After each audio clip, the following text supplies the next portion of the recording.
изтощен след цял ден скролване. Това е дигитално пренасищане. Създай навици, които да те накарат да се чувстваш по-добре.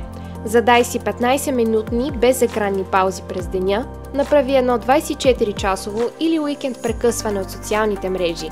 Изключи известията за ненужните приложения. Не стой пред екрана преди лягане. Проучвания показват, че и кратки дигитални паузи подобряват съня и настроението.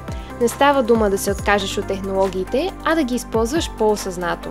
Понякога най-добрите моменти се случват, когато телефонът е в джоба. Изключи екрана, за да се включиш в реалността около теб.